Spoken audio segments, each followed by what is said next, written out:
Bonsoir à tous, bienvenue sur le plateau Equinox, votre décryptage quotidien de l'actualité de lundi à vendredi entre 19h et 21h. Perpétuité, c'est l'expression avec laquelle de nombreux Camerounais se sont réveillés ce mardi matin au terme d'une audience qui s'est achevée aux premières heures de la matinée. Sissoko Ayoub Tabé et 9 autres co-accusés ont été condamnés à la prison perpétuelle par le tribunal militaire de Yaoundé. Les 10 figures du mouvement séparatiste sont également condamnées à payer 250 milliards de francs CFA d'amende. Alors que le conflit dans les régions nord-ouest et sud-ouest du Cameroun s'enlise, alors que l'on appelle à un retour effectif des cours dans ces deux régions, alors que le dialogue national inclusif reste attendu, les condamnations continuent de tomber.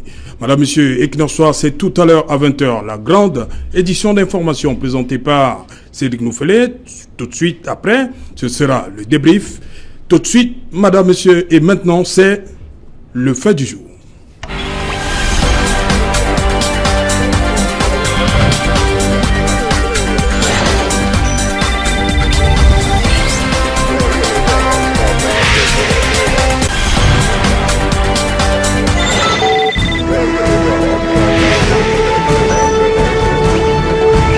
Perpétuité pour Ayoub Tabé, quelles conséquences pour la crise? Pour en parler ce soir, je suis avec Barrister Kamwa Limen Froman. Il est avocat au barreau du Cameroun. Bonsoir, Barrister. Good evening, Mr. Sech. Welcome on board. Thank you. It's always a pleasure to be here, and I hope we are going to give the best of ourselves. Ok. Bonsoir, Dr. Luisan Issoba.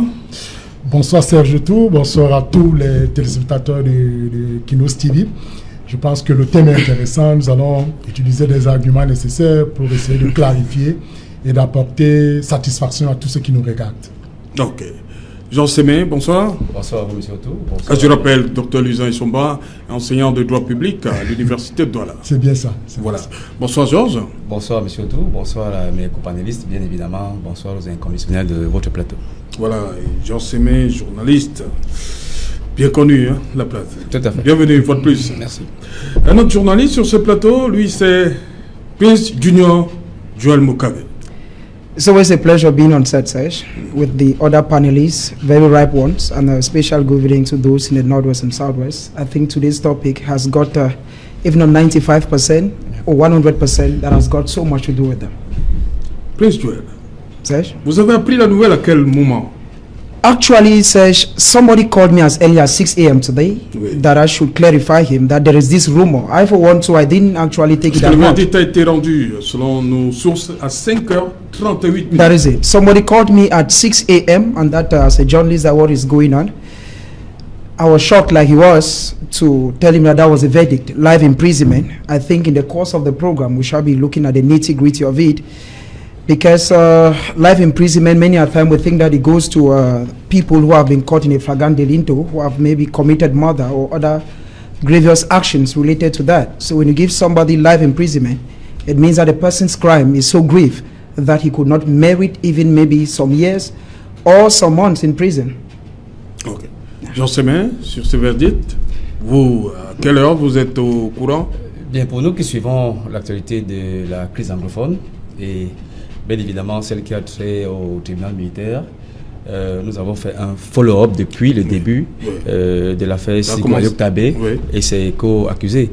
Et je crois que j'ai été très fidèle à la déontologie des journalistes qui veulent il faut qu'on soit au fait de l'information. Nos amis anglophones parlent d'être up-to-date et je crois que j'ai été up-to-date en apprenant à quelques minutes près du moment où cette information sortait du tribunal militaire que M. Ayoub Tabé, avec 9 de ses co-accusés, avait écopé d'une peine de perpétuité. Donc, j'étais up-to-date de l'information rendue très tôt ce matin. Voilà. Elle vous a surpris, ce verdict? Well, mindful of vous the étiez charges. surpris? Vous attendiez à ça? No, I'm not surprised. I'm not surprised. Mindful of the charges that were brought against him. So I was not very surprised when I heard about it. And as a lawyer, I don't comment on court judgments. Justement. Yes. Docteur Luisan Issoba, vous, on peut tomber comme un couperet? Oui, c'est vrai que c'est ce matin que je suis frappé par la nouvelle. Et je dois vous avouer que moi, ça m'a fait plaisir pour quelqu'un qui est pris des droits de l'homme et des libertés.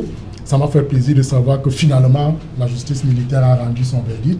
Parce que quand le procès devient très long, vous voyez qu'on commence à suspecter la crédibilité de la justice. Et moi, ça m'a fait plaisir. Pour vous, vous êtes... D'accord. Le fait qu'on ait un verdict, ça vous arrange? Oui, finalement, parce qu'il faudrait que celui qui est accusé, finalement, ça s'en sort. Oui. Parce que lorsqu'on vous maintient dans une état de psychose et que le procès dure 2, 3, 4, 5 ans, finalement, dans la tête du citoyen lambda, on a l'impression que la justice ne fait pas son travail.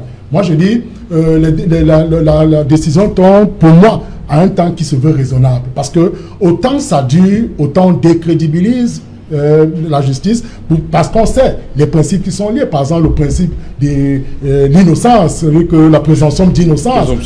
Même si vous êtes poursuivi en justice, mais vous êtes d'abord, dans ce principe-là, vous êtes d'abord innocent.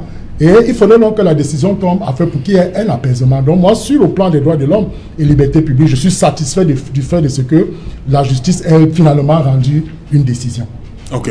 Jean Semen, sur cette situation, comme indique le thème, quelles conséquences sur la crise? Elle dure depuis bientôt 3 ans et une des figures du mouvement séparatiste qui écope de cette peine perpétuité. Qu'est-ce qui pourrait se passer dans les jours à venir? Votre thème est un thème très intéressant parce que vous faites une symbiose entre la décision qui a été rendue par le tribunal militaire et le processus de dialogue qui est engagé. Et tout à l'heure, vous avez parlé de la rentrée scolaire. Bien évidemment. Donc, il y a des semaines, bien évidemment, il y a une concomitance entre cette décision et ces faits que vous avez relevés. Donc, je pense quand même que cette décision devrait en réalité avoir des conséquences sur le processus même qui a été engagé depuis un certain moment par le président de la République à l'endroit des sécessionnistes. Donc, la première analyse que je pose, c'est que le président de la République veut montrer ici, comme il a toujours dit, que la justice est indépendante. Donc il a laissé le temps à la justice de rendre un verdict, alors que au même moment, il y a une démarche de détente qui est engagée. Je parle de la démarche de dialogue. Donc je pense que ça ne veut pas dire que Sisikou Ayuk Tabé et ceux qui ont été accusés sont définitivement condamnés. Il peut avoir des rebondissements. Et vous savez que, et là je parle sous le contrôle du juriste qui est à côté de moi, je pense que quand vous écopez d'une peine de perpétuité, il est bien possible que votre peine soit commuée. Ouais. Il est bien possible qu'elle soit commuée. Et là, il appartient au l'avocat aussi sur le plateau, il va nous dire. Également. Donc, je crois que la messe n'est pas tout à fait dite, mais je vois en cette décision l'idée que le président de la République a chaque fois voulu transmettre aux Camerounais en disant il y a la séparation des pouvoirs qui est effective entre l'exécutif et le judiciaire. Voilà. Donc c'est le premier constat que je peux faire après cette décision qui a été rendue par le tribunal militaire. Président Joël, je vous ai vu, vous n'étiez pas très ravi d'apprendre que Dr Luison se réjouissait. Il dit que, bon, on a vu ce qui s'est passé dans les prisons, la prison de Koningui le 22 juillet. Il disait que non, il faudrait qu'on nous juge. C'est dans cette optique, je crois bien que... Justement. Je ne crois pas que ce soit le verdict qui l'arrange. Il dit qu'on a la décision. Et c'est rendu. Voilà. Sur les Jean Semen, lui, dit qu'il y a un message derrière ça. I think that I'm actually looking at the repercussion of the decision. I'm not looking at the decision. Very true, the decision is taken within the ambit of the law. We have lawyers here. I think within the law, it is correct. But many a time, Serge, there is what we call being pragmatic. It means that you solve a problem based on the problem. Okay? There are certain moments, that's why as a lawyer we talk about the common law system. At times, you look at what your decision can cause. We are talking about 1 week and some plus to back to school. That's one of the consequences. And this is somebody whom at a certain moment was preaching back to school. Sentencing him down is not the right decision.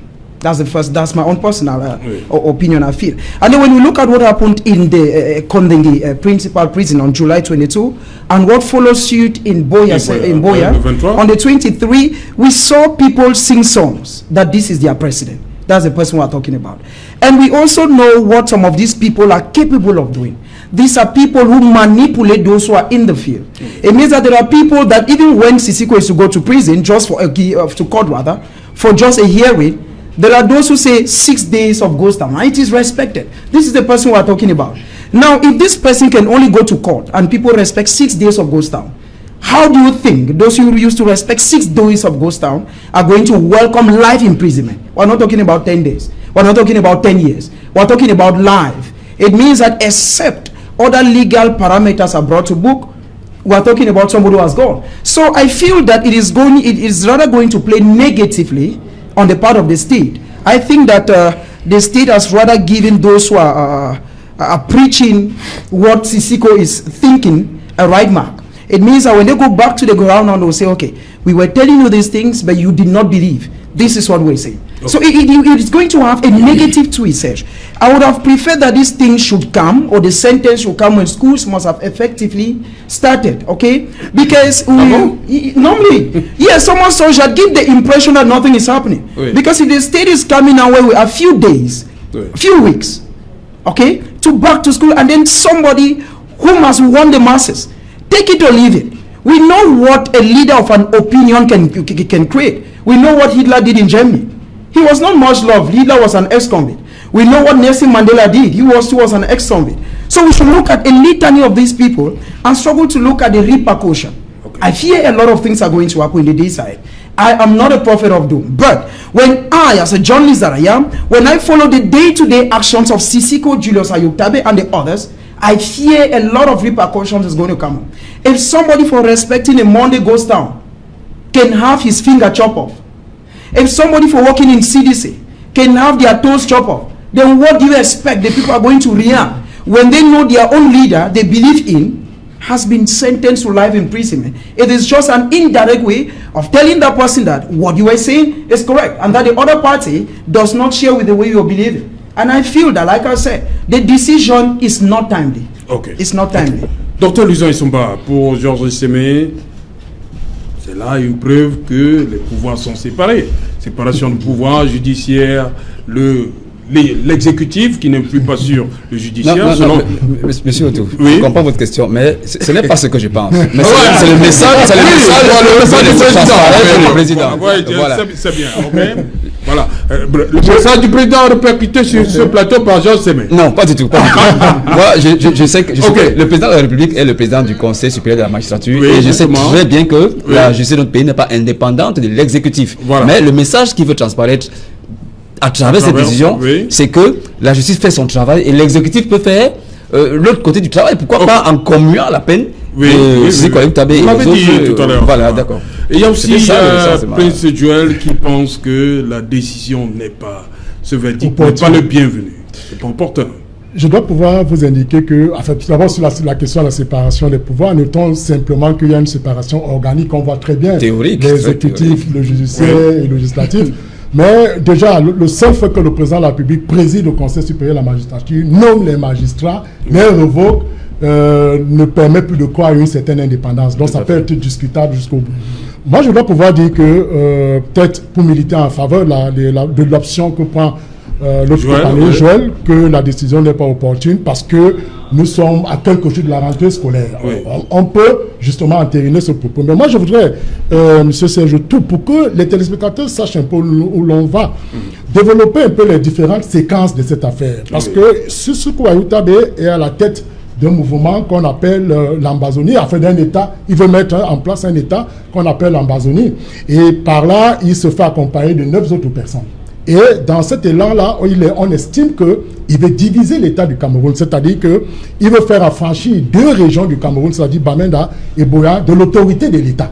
Et à partir de là, donc, il commence à tenir des réunions et il est arrêté le 5 janvier 2018 au Nigeria et extradé au Cameroun. Le 26. Quand il arrive au Cameroun, il dit d'abord la nationalité, il dit il n'est plus camerounais, il est désormais américain. Et ce n'est pas ça autant qui fait problème.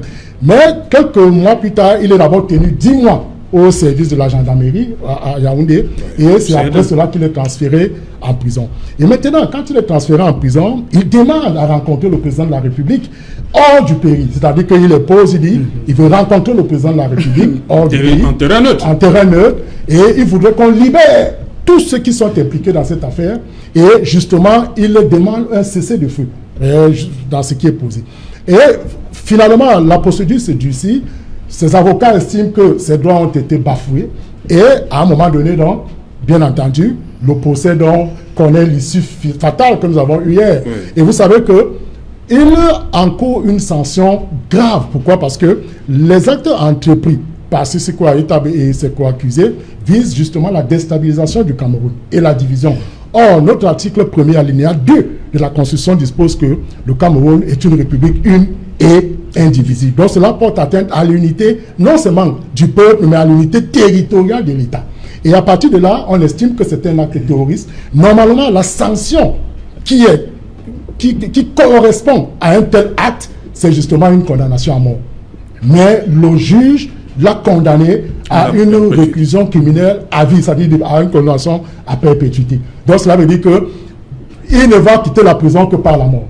Donc voilà en réalité le contexte qu'il faut restituer. Oui, ça veut dire qu'on restitue le contexte. Oui. Bon, maintenant on peut contester les avocats, on peut contester les procédures qui ont peut-être émaillé la prise de la décision finale. Mais comme le disait Sémé tout à l'heure, tout n'est pas perdu parce que le président, on peut convoquer la mansuétude du président. C'est-à-dire le président peut justement agir par voie de décret, par voie de grâce. C'est-à-dire pour le gracier. Et ça va commencer par une remise de la peine, qui peut être ramené peut-être à 25 ans, 50 ans et peut-être un peu moins, et finalement le président lui a peut-être prendre une décision de grâce, qui le gracie. Mais on peut aussi passer par une voie législative, et là ça s'appelle l'amnistie. C'est-à-dire que par un projet de loi, on demande à l'amnistie, et vous savez que la différence entre l'amnistie et la grâce, c'est que la grâce se prend par un décret du président, or l'amnistie se fait par une loi. Et la grâce, le président vous lave, mais sans laver vos péchés. C'est-à-dire que reste entaché. Or, dans l'amnistie, on vous lave et on lave vos péchés. C'est-à-dire, ça veut dire qu'on oublie tout ce qui a été posé et on vous restitue justement dans la scène politique. Ok. Barrister Nkama? Yes, I want to make a clarification. I didn't say that the judgment was right. I said that I was expecting such a judgment. And as Dr. rightly said, they could have even condemned to death. You understand? Those were the possibilities. And now, coming back to what has just happened, I just want us to know that that is the judgment of first hearing. They can go on appeal. An appeal, when you go on appeal, you meet better judges, and we hope that the law, we have seen cases where the sentences were reduced in appeal. So, in essence, we should not think that that's a final decision. They can go on appeal and something will be done. But coming back to the question, if the judgment is, the timing of the judgment is correct, I honestly think that, in my humble opinion, it is not a good timing. Because it is a period very sensitive. People are struggling that children should go back to school. Everybody is making efforts that students should go back to school. And it's at that same time that you're condemning one of theirs life imprisonment. The timing is not appropriate. Then, even when there is separation of power, the legislative, the judiciary, and yes, there is a kind of influence, right? The government could still tell, because be rest assured that decisions like that, the government is aware of it. The government could still tell the judiciary that for now, you can adjourn. You can still adjourn, and maybe on a later date, you pronounce your judgment. I think it's going to play very, very negatively, and it's not a good decision to have taken it now. Voilà, pour revenir à cette rentrée scolaire qui pointe à l'horizon, vous avez dit que le temps, il n'est pas bon. It is. I really, Serge, the government, like most of the legal minds are saying, this case, normally the government has first of all played a lot of polemics with it. First of all, the judge that was in charge of the case is transferred from Yaoundé to Buea. And a new judge comes in and says, no, I made no file, I need to start from square one. Okay. We have had translators and interpreters were interpreting for Sissi Kouyaté because he said he does not understand French, which according to law, I'm not the lawyer, is correct. Because in a law of court, you must speak in the language you understand. Now, interpreters from time to time were being transferred. That was still another ball game to keep postponing. And I still feel that the government would have continuously played the ball game because the people were already used to it. Okay? But now, we are talking at a moment when there is back to school. That's one of the things I'm looking at. Okay. And we have seen the Minister of Territorial Administration disburse huge incomes to various ministers, 15 million francs each, to each people to take to their various divisions to see how they can lobby for back to school. And I still feel that we are still in a system where the government feels that they are the final say. No. At times, Serge, there is a government for the people. You're not a government by your own. At times, you come down to the people in the ground and you struggle to find out from them what is good for them. Let me tell you very simple. You cannot give a child a bag, a book, and that child still has memories of the mother, of the father, of their house that was burned down. You're telling the child back to school. I think that what they should have been saying now is reconstructing what has been destroyed, not books and bags. Because these children before the crisis were going to school. It's not as if they did not have, no.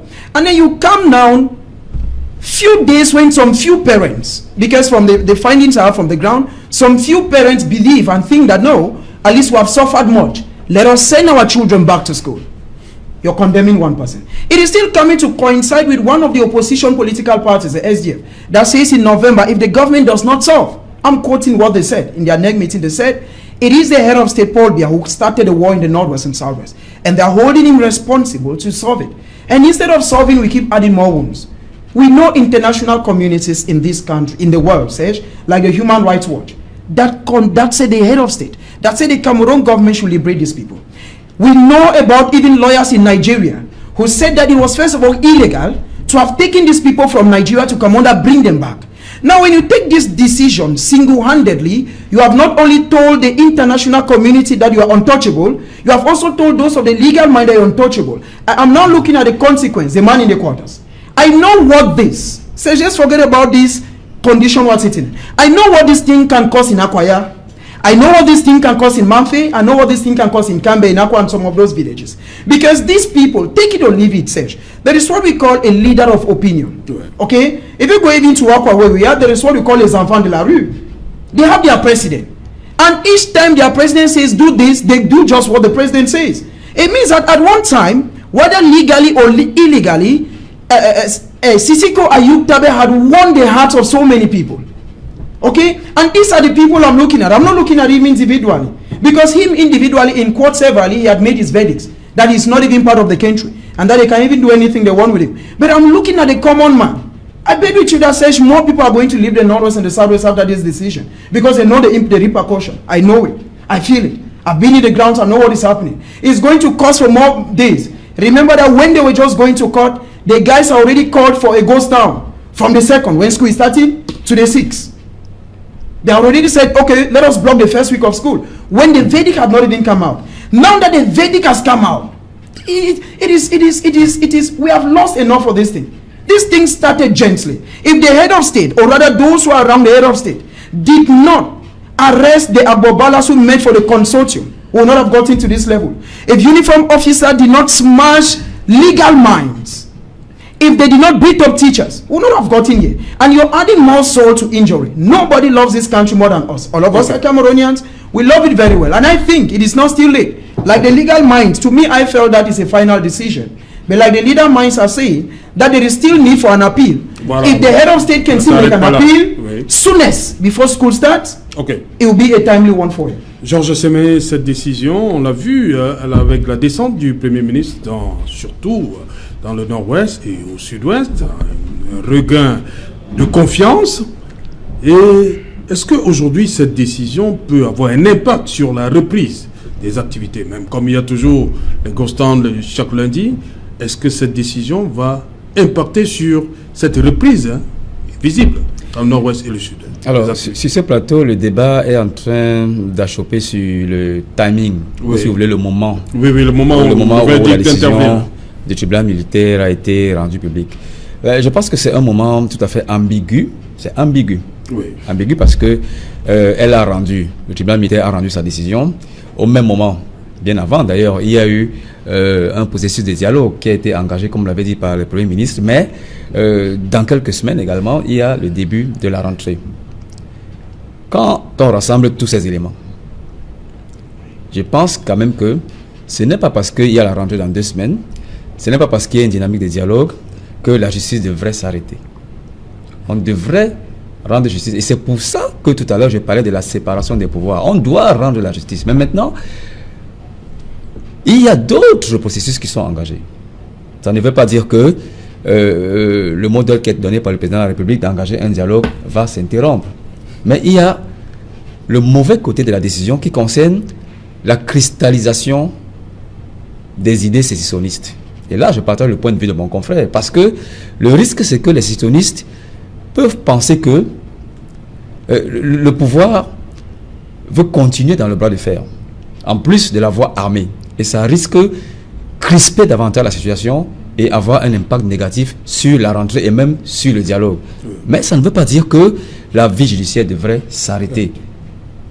Ça ne veut pas également dire que puisqu'ils ont hérité d'une perpétuité, l'exécutif ne peut pas s'arroger de ses droits judiciaires pour réparer un peu la situation. Donc je pense qu'il faut rester un peu mesuré sur les propos qui sont dits par les uns et les autres ici et attendre la suite des éléments. Vous savez que le président de la République est l'alpha et l'oméga du pouvoir aujourd'hui. Il est l'alpha et l'oméga de la justice. Il est l'alpha et l'oméga de l'administration. Je crois qu'il a eu à arrêter des poursuites de certains prévenus dans le cadre de la crise post-électorale. Il y a certains citoyennistes qui ont été libérés. Et pourquoi ce ne serait pas le cas avec Sisiko Ayok Tabé? Donc il ne faut pas trop vite aller en besogne et attendre que la suite des événements nous donne raison. Mais je suis parfaitement d'accord avec les autres qui pensent que le moment est assez mal choisi et ça risque fort bien d'avoir un impact négatif sur le processus de dialogue et la rentrée qui se profile à l'horizon. Docteur Louison Nsomba, un moment mal choisi, mais la justice doit continuer, c'est ça? Serge, le temps de la justice n'est pas le temps des hommes. Ah oui. Oui, le temps de la justice n'est pas le temps des hommes. Mais la justice, c'est les hommes. Vous avez vu, je me suis enorgueilli aujourd'hui, j'ai bombé la poitrine parce qu'une décision est rendue. Oui. Mes chers frères, imaginez, vous avez commis un acte ou vous ne l'avez même pas commis, mais on vous maintient dans une justice un peu comme un procès à la Kafka. C'est-à-dire, on ne vous juge pas, vous passez du temps. Moi, je dis, je suis satisfait aujourd'hui de cette décision qui tombe. On peut questionner, on peut interroger l'opportunité. Mais je dis bien, le temps de la justice n'est pas le temps des hommes. Et retenons simplement que on peut analyser maintenant en fond cette décision qui tombe à un moment donné où les Nations Unies venaient de prendre une résolution, justement, où on demandait de libérer tous ceux qui sont impliqués dans la crise anglophone, de libérer tous ceux qui sont impliqués dans la marche pacifique du 26. Et de proposer un dialogue, d'ouvrir un dialogue inclusif. Donc, la décision tombe à ce moment-là. Et ça tombe à un moment donné où nous sommes à quelques jours de la rentrée. Ce qui est évident, ça ne peut que radicaliser le mouvement. Ça ne peut que radicaliser le mouvement. Et je vais vous dire, peut-être dans une autre analyse que j'estime un peu profonde, regardez aujourd'hui, que Sisiko Tabé Ayok soit sanctionné comme c'est le cas, la crise anglophone a déjà pris des proportions inquiétantes. Je dis bien inquiétante. Vous voyez aujourd'hui, la rentrée était annoncée. Les sécessionnistes sont sortis pour dire qu'ils ont 4 jours. C'est-à-dire qu'ils ne veulent voir aucun élève dehors et ils vont identifier tous les enseignants qui vont sortir pour aller dispenser le cours. Nous avons vu les belles images du gouverneur de l'Afrique avec des enfants qui brandissaient les cartes, les pancartes, qui veulent aller à l'école. On a vu l'archevêque de Bamenda sortir. Tout cela, c'est bon. Mais on dit simplement que dans un contexte d'insécurité, et surtout avec cette décision qui tombe, vous voyez aujourd'hui, même si Sisiko Tabé sort, je vais vous dire, il ne maîtrise plus les ficelles de cette affaire.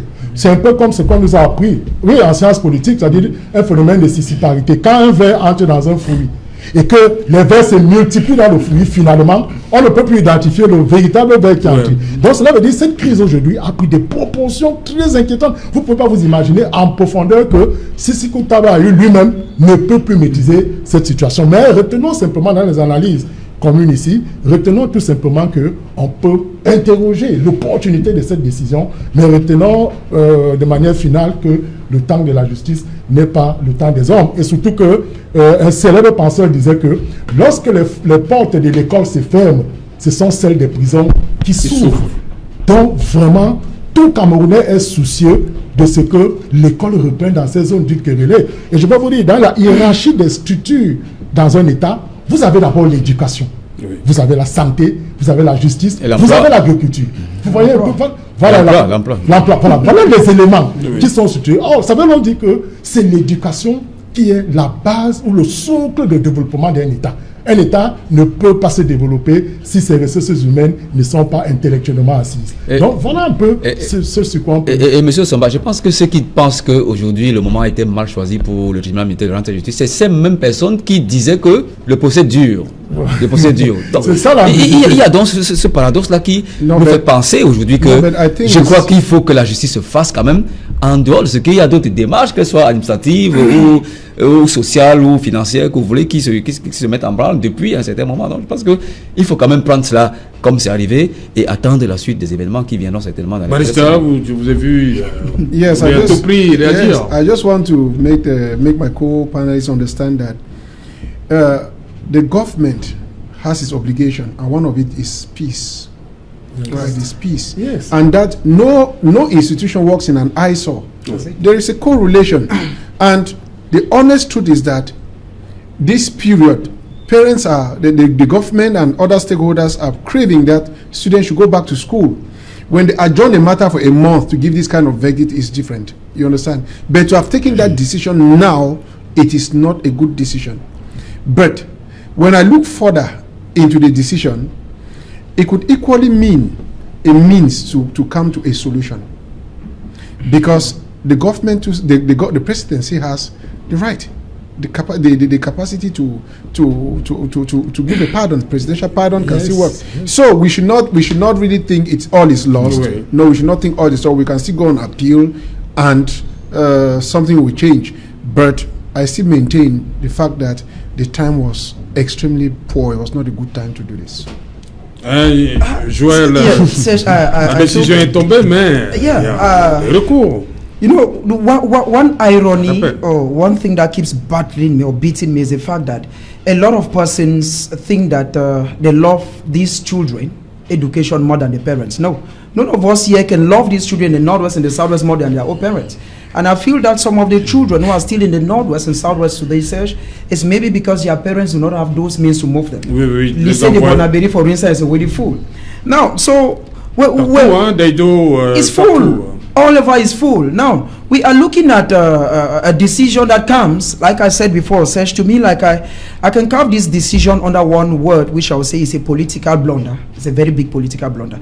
And many a time I used to question myself and ask myself a lot of rhetorical questions. Who really are those who give the head of state advice? I just feel that you don't need to be a university don like a professor here to know the repercussion of a simple decision. Okay? If you move right here in the street, even if you're a lawyer like Barista here, and these guys, they call them Nangaboko, the vagabonds, and they say, give me your phone or I'll kill you. You will not say you are a legal mind, if they need 5 years, 10 years, you give and you go. Well. So we are looking at a decision that comes at a moment where there is a lot of tension. It's not now, this decision. I'm speaking as a journalist, I'm speaking as someone who gets minute by minute information from the ground. And when this decision... Je dit que cette décision, ce verdict pouvait tomber après la reprise des cours. Correct. I'm saying that it is very true that they are charging them for succession, terrorism, and the non-possession of national ID cards. Okay? But now the decision is coming at a moment when there is too much for the head of state to carry. The country Cameroon has a lot of problems. On one side, there are those who say Maurice Kamto. On one side, there is a social democratic front. There's a lot of things for him alone. And I feel that one of the ways to have solved it is very simple. Even if you don't pass a verdict now, let them just be there. At least they've stayed there until we've even forgotten that we're there. We start remembering that they were there each time they went to court. And remember that... Il y a toujours ce problème. Hein. Le 22, beaucoup ont... Il y a eu ce mouvement-là parce qu'ils disent qu'ils veulent voir plus clair, ils veulent être jugés. That is it. That is it. But no, they want to be judged. Why? Because they feel, like I said, Serge, I'm not a legal mind. But I feel that the last time you invited me, I told you, I gave you staggering revelations. Right. Okay? Go to prisons in the country Cameroon. I bet you, and if you care, we'll do it, that at least 25 persons who are in there and they have never committed any crime. And that maybe they don't. Recently, we had a lawyer, Barrister John Henry, who gave a revelation that after the movement on the 23 in Boya Central Prison, at least 73 inmates who incurred wounds are not being attended for. And that those who were even killed, 3 are not accounted for. These are some of the pains that people still have inside of them. And that's they still keep keeping it. When you come to add more injury, I know, Serge, remember that we're living in a digital world. We're not living in a world where it used to take 1 week, 1 day for information to go. As these guys CDB in America, and they just put a small video, we want 10 days of this. It has gone even to a small village that it was not supposed to go. That moment has passed. And it is coming at a moment where all of us were saying one thing here. Nobody loves this country more than the other. What we need is school. What we need is peace. And if we have had this problem up till date, it's because at one time the state acknowledged that they failed. Because if the state did not acknowledge that they failed, they would not have sent the Prime Minister Joseph Dion-Gote to go and even plead, and we saw the way he was pleading. We have seen governors go down to villages that they never went to. Recently, Adopt-Lele Afrique went right to Binka. He was in Womb. We have seen them go to those villages. And what their objective is, they want peace. Said, you cannot give somebody a Bible and then the other hand you're holding a gun. That person will not believe what you're saying. Voilà, revenons sur, vous avez dit, la communauté internationale, depuis, demande la libération des prisonniers politiques. On a vu, il y a encore le Sénat américain, mais comment comprendre que face à tout ça, Sissoco soit condamné? Qu'est-ce que ça veut dire? C'est la raison pour laquelle tout à l'heure j'évoquais cette décision qui est sortie. Moi, je crois que le panéliste à côté, Joël, est un peu dans une option politique. Oui. Quand vous êtes épris de liberté... C'est political. Oui. It's political. Sissoco, you take it or leave it. Sissoco, no, Prof. Yes. Sissoco is not a thief. Sissoco was never caught in flagrant delito stealing. He is a political because he believes that one segment of the people are his. It's political. C'est grave ce que vous dites. He's a political prisoner. Sissoco is a political prisoner. C'est grave. C'est grave. Is Sissoco not a political prisoner? Jean Semé, vous allez réagir après. D'abord, Dr Luisan Issamba. Je voudrais dire à M. Joël que quel que soit le temps où cette décision tombait, on allait toujours critiquer. Parce qu'il estime que, au moins si l'école avait été, la rentrée avait été effective, vraiment cette décision sera encore compréhensible. Moi je dis non. Nous sommes à un moment de crise, à un moment où la crise, justement, je l'ai indiqué tout à l'heure, atteint des proportions inquiétantes. Donc, et le temps de la justice, je le dis encore, n'est pas le temps des hommes. Et Semé le rappelait tout à l'heure, nous tous ici, on était offusqués de savoir que pourquoi jusqu'ici, tous ces gens ne sont pas jugés. Et je vous dis que dans les questions des droits de l'homme et liberté, ça fait toujours mal de savoir qu'un procès prenne de la longueur. Vous êtes là, vous ne connaissez pas votre sort, vous êtes dans une psychose qui ne vous permet pas même de vous mettre dans une pensée de vie effective. Donc, moi je dis, quel que soit le moment où cette décision tombait, la situation est déjà extrêmement grave. On voit comment l'État du Cameroun utilise des moyens structurels, des moyens législatifs pour essayer de revenir à la situation, mais c'est toujours le statu quo. Vous avez vu, moi j'avais espéré qu'avec la descente du Dr Dion-Gote, Premier ministre dans ces zones dites équerrelées, qu'à son retour de Yaoundé, des mesures devaient être rapidement prises pour essayer de justement juguler la crise. Mais on se rend compte que pendant qu'il y était même encore, certaines armes crépitaient dans certaines régions de ces zones du Kéré. Donc, moi je dis, la décision, pour ma part, en tant qu'ancien universitaire... Vous avez oublié de dire qu'un membre de son gouvernement disait autre chose. Oui, et surtout qu'intéressé dans les questions des droits de l'homme, moi je pense que c'est bon de connaître le sort. Maintenant, vous l'avez indiqué, Barista, il y a des voies d'appel. Il y a des voies d'appel. Et il y a une autre sortie qui est politique. C'est-à-dire que le président de la République peut estimer que Sissoco Tabeayou est revenu dans de meilleurs sentiments. Il n'est plus un entrepreneur de la guerre et là, de la sécession. Et là, il peut donc utiliser les moyens constitutionnels, soit un droit de grâce, soit l'amnistie. Donc voilà encore, moi j'estime que, quel que soit le temps où cette décision tombait, on devait toujours la critiquer. Or, c'est vrai qu'il y a la rentrée scolaire. Il n'y a pas que la rentrée scolaire, il y a la vie. Tout le monde mérite de vivre dans la sécurité. Et imaginez-vous, quand l'école revient et qu'une école est militarisée, vous ne pouvez pas être à l'aise de savoir que pendant que l'enseignant dispense le cours, il y a des militaires dehors qui vous gardent. Ce n'est pas bien. Mais vous avez vu, même lors des examens, on interdit aux militaires, aux policiers d'entrer dans les enseignes. Il y a des examens parce qu'un enfant peut voir un policier, parce que la vue d'un policier est un commencement de la sagesse. Ça peut vous faire décrypter. Donc voilà un peu ce qui peut se passer, monsieur tout. Et le Conseil des Nations Unies ont pris une résolution, et je l'ai cité ici, 3 points. Ils ont dit il faut libérer tous ceux qui sont impliqués dans la crise. Donc, libérer tous ceux qui sont impliqués dans la crise, c'est-à-dire Sissoco Tabe y compris. Vous voyez, libérer tous ceux qui ont marché dans la base. Tout ça. L'État dépasse. Voilà. Et ils ont estimé qu'à partir de là, et moi je pense même que cette décision manifeste, ou du moins vient affirmer l'autorité et la souveraineté de l'État. Parce qu'au moment où les Nations Unies disent libéré, Il condamne. l'État du Cameroun condamne. Donc on peut aussi analyser sur cet aspect-là, Voilà. c'est-à-dire que l'affirmation Bien sûr, de la bien sûr, souveraineté bien sûr. de l'État du Cameroun. Jean Sémé, c'est ça? C'est votre avis? Allez, tout à l'heure, vous avez posé une question à mon confrère tout à l'heure sur la communauté internationale qui demandait qu'on libère les prisonniers politiques. Oui. Et ça, je crois que ça a prêté un tout petit peu à confusion parce qu'il y a deux aspects à mettre en exergue ici. D'abord, la crise post-électorale Oui. qui émane des faits purement politiques. Et la crise anglophone qu'on peut placer sur une autre sphère.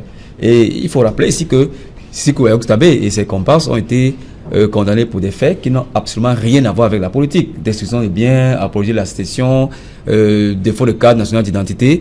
Et je pense que au Cameroun, notre code pénal ne prévoit pas encore des crimes politiques. Là, c'est tout à fait clair. Mais je suis parfaitement d'accord avec tout le monde, et en l'occurrence avec mon confrère, Oui, Joël. qui pense que le moment est défavorable à la conjoncture. Pas parce qu'il y a la rentrée, mais parce que Donc vous voyez autre chose en dehors de la rentrée?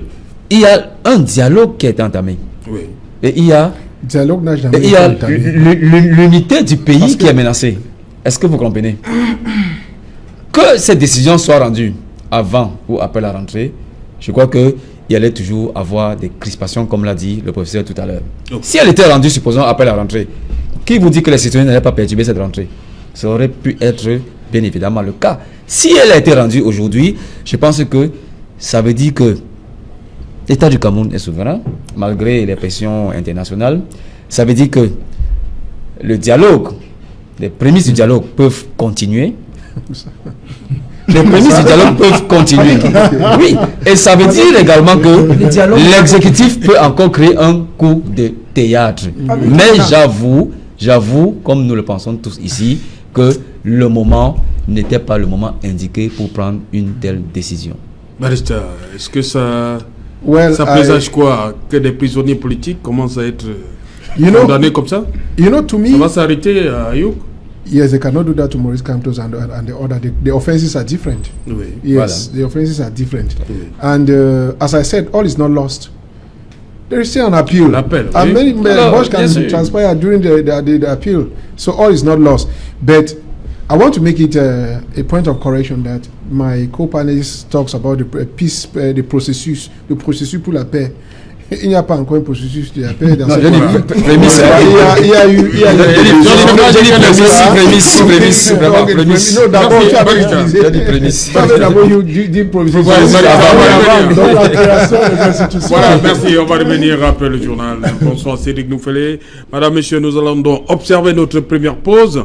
Le temps d'aller rencontrer Cédric Nouffelé pour les titres du 20h. Bonsoir Cédric, le sommaire. Bonsoir Serge Alain, bonsoir à vos invités. Ce soir, nous vous permettrons de revivre l'arrestation de Sissoco Ayok Tabé en 2018, son transfert à Yaoundé et ce feuilleton juridico-politique qui vient de connaître un nouvel épisode avec une lourde condamnation, la prison à vie et une amende record de 250 milliards de francs CFA.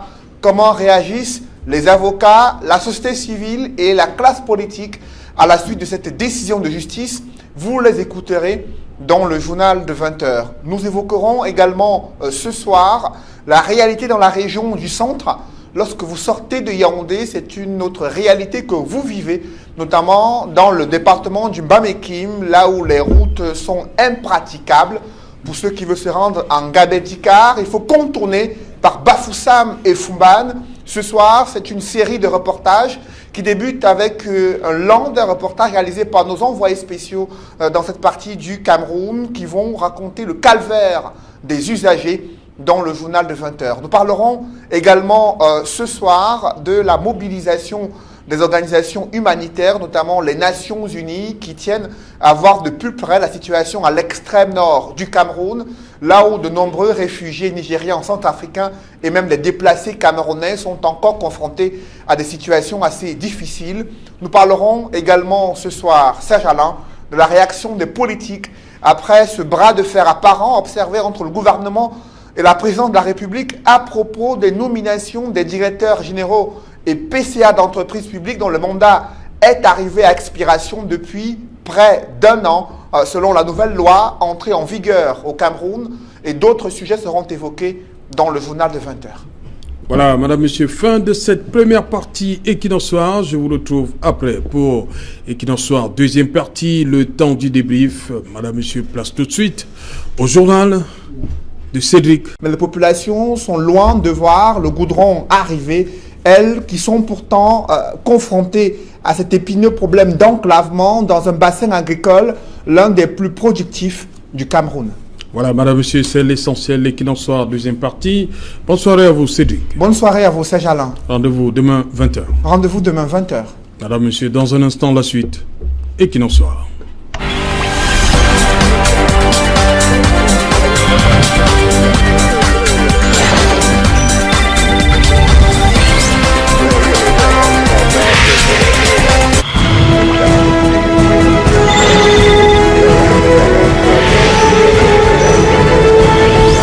Retour sur le plateau Equinox Soir, madame, monsieur, si vous nous rejoignez à l'instant, c'est la deuxième partie Equinox Soir, le temps du débrief, toujours en compagnie de Prince Joël Bukage, Georges Sémé, Barista Kamo Alimen et Dr Luison et Somba. Dr Luison, ce reportage, je vous ai vu, vous connaissez la zone? Justement, moi je suis du Mbami Nobu. Oui, Mbami Nobu. Nous sommes voisins du Mbami Kim, vous savez. Au départ, c'était un département unique. Oui. Et on l'a fondu, voilà, on l'a fondu donc en deux départements, le département du Mbam et Inobu et le département du Mbam et Kim. Et je dois pouvoir rappeler que le reportage qui est fait au niveau du département du Mbam et Kim me touche directement parce que je dois vous avouer que c'est sensiblement la même chose que dans le Mbam et Inobu. Et dans le Mbam et Inobu, le problème que nous avons le plus criant, au-delà de celui des routes, c'est celui de l'électrification. À Bafia, l'électricité part au gré des atmosphères.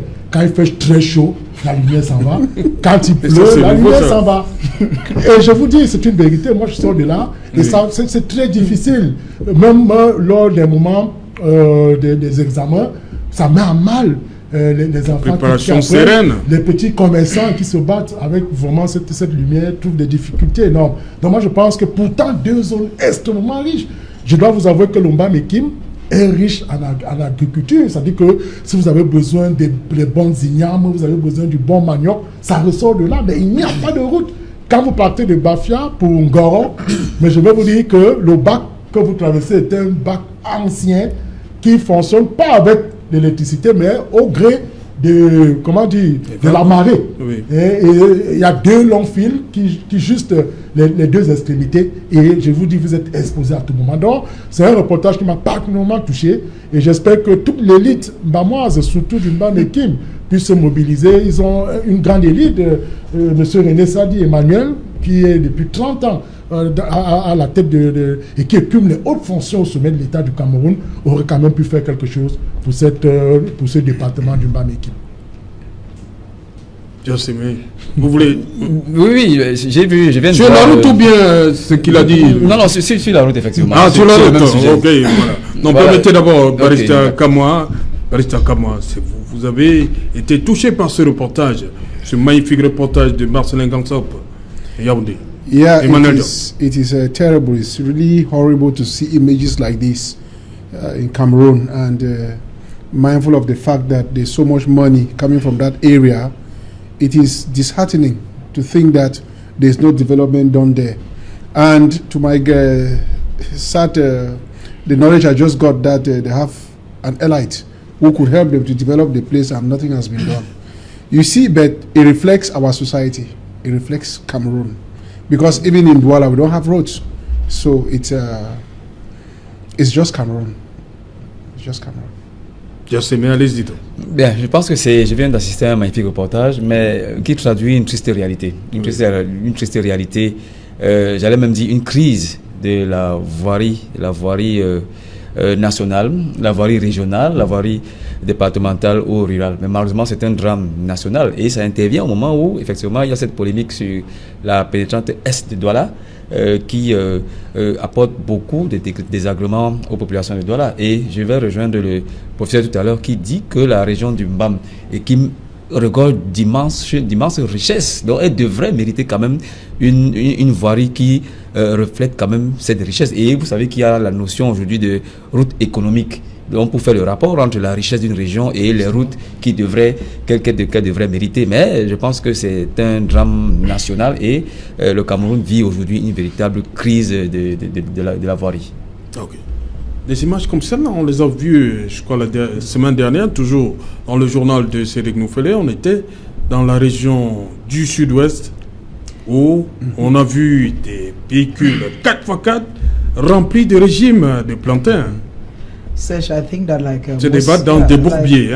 Like most panelists have said, it is just what we have seen now is just like a cup that has been taken from an ocean so far as the nature of roads in Cameroon are concerned.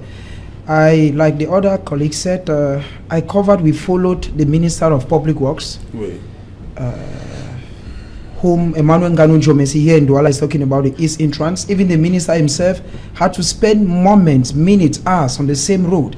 And I think that it is just going to show the lesser extent to which we handle things that matter to us.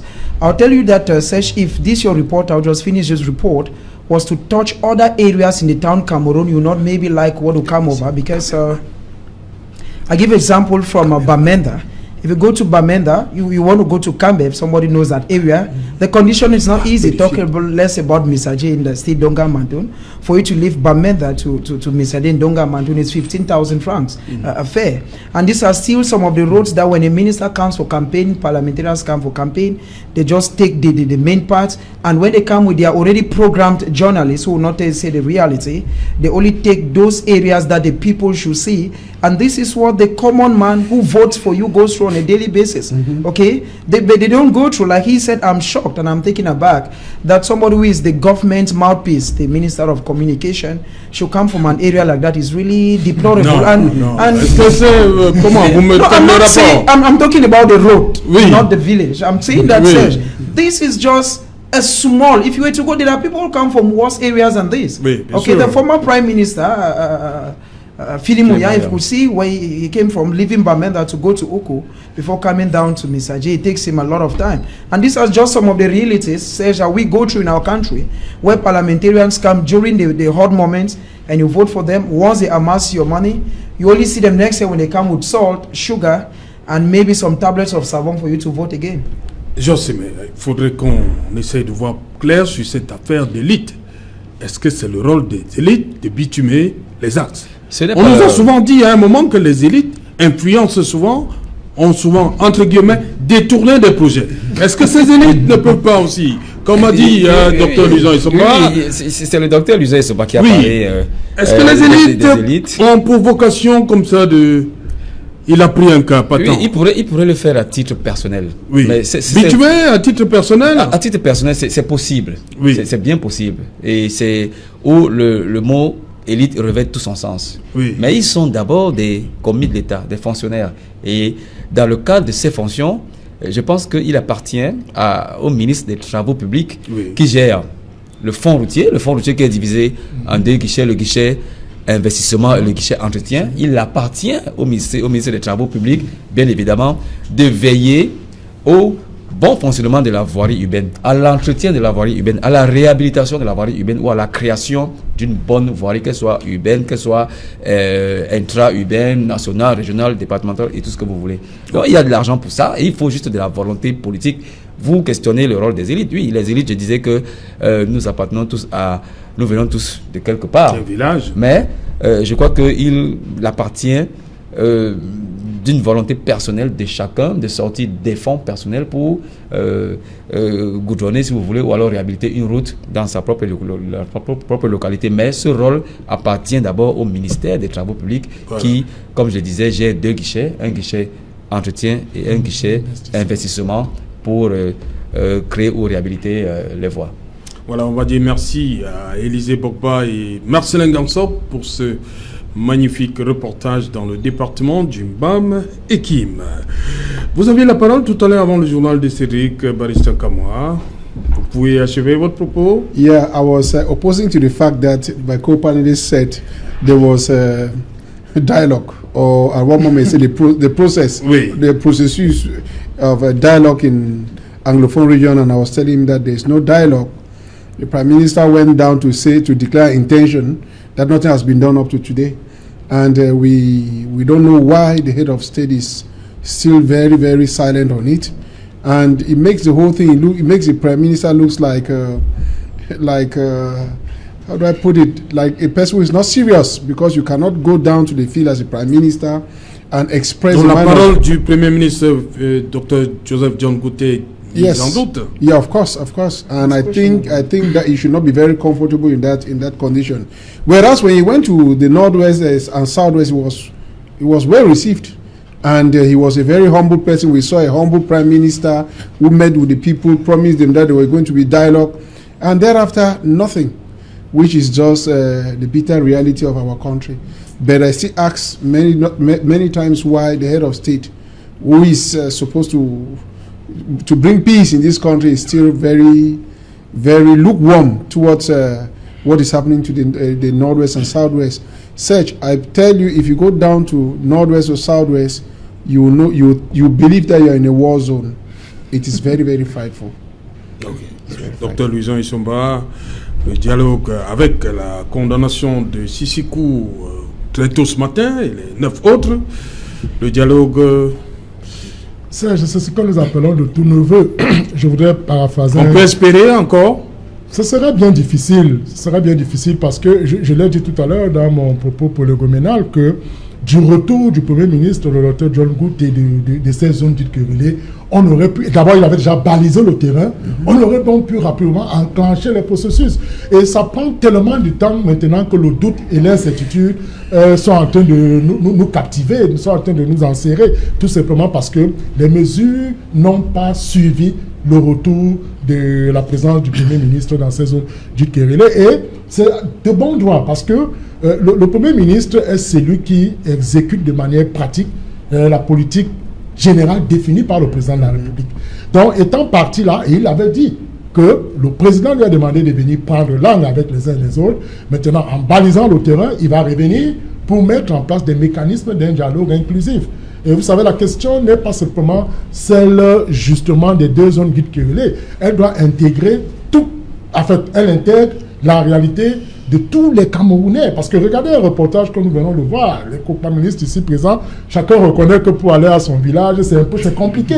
Les problèmes de route se posent avec acuité partout. Donc, la question qui est au centre justement de cette division, qui est au centre de cette crise qui perdure et qui cause déjà trop de problèmes au Cameroun, mérite justement que le président de la République, et j'aime revenir vers lui, parce que tout part de lui et tout revient vers lui.